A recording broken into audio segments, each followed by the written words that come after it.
ఉనికికి వేరుగా రెండో ఉనికి లేదు, అంటే సత్తుకి వేరుగా రెండో సత్తు లేదు, చిత్తుకి వేరుగా రెండో చిత్తు లేదు, ఆందానికి వేరుగా రెండో ఆందా లేదు, నిద్రకు వేరుగా రెండో నిద్ర లేదు, కళ్ళకి వేరుగా రెండో కళ లేదు, కళ్ళలో వస్తూ ఉంటాయి అవి. దేహానికి వేరుగా రెండో దేహం లేదు. అన్నీ ఉన్నప్పటికీ కూడా సుఖదుఖాలు తప్పవు. ఇది తట్టుకోలేకపోతున్నావు. ఇది తట్టుకోలేకపోతుంటే నువ్వు తప్పించుకోవాలని ప్రయత్నించా తప్పించుకోలేవు. ఆకలి వేసింది, రెండో వస్తువు ఉండాలి. ఆ రెండో వస్తువుని భావన చేయటమే తప్పుడు అవగాహన. నా దేహానికి ఆకలి దెబ్బతింది, భూమిలో పుట్టాను, ఆ భూమి మీద ఆధారపడి నేను పంటలు తీసుకుంటున్నాను, తింటున్నాను అంటావు.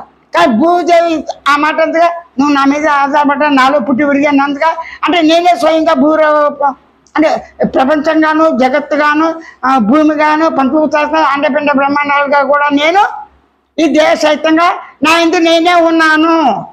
అంటే స్వయం గమనిక స్వయం ఎరుకునందే, స్వయం గమనిక స్వయం జ్ఞానమునందే, స్వయం గమనిక స్వయం సూచనందే, స్వయం తెలియనందే.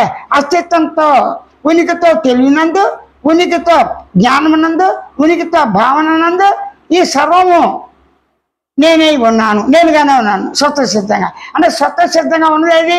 నేనున్నానే ఉనికి, నేనున్నాను అనుభవ రూపంగా చైతన్యం చిత్తు, నేనున్నాను నేను ఉనికి సత్, నేనున్నాను సత్తు చిత్తుగా ఉన్న సహజ స్వభావం ఆనందం మౌనం పరిపూర్ణం అన్ని లక్షణాలతో నేనే సహజంగా ఉన్నాను. కాబట్టి అనుకునేవాడు తన లక్షణ స్థితిని గుర్తించి గమనించి ఊరుకుంటే ఈ నిత్యకృత్య వ్యవహారాలు ఆటోమేటిక్ జరిగిపోతాయి. నీ కంట్రోల్ ఉన్నాయి అనుకోవటం పొరపాటు. ఎందుకు?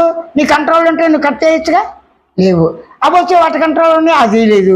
సోచుగా ఉన్నట్టు అనిపిస్తాయి.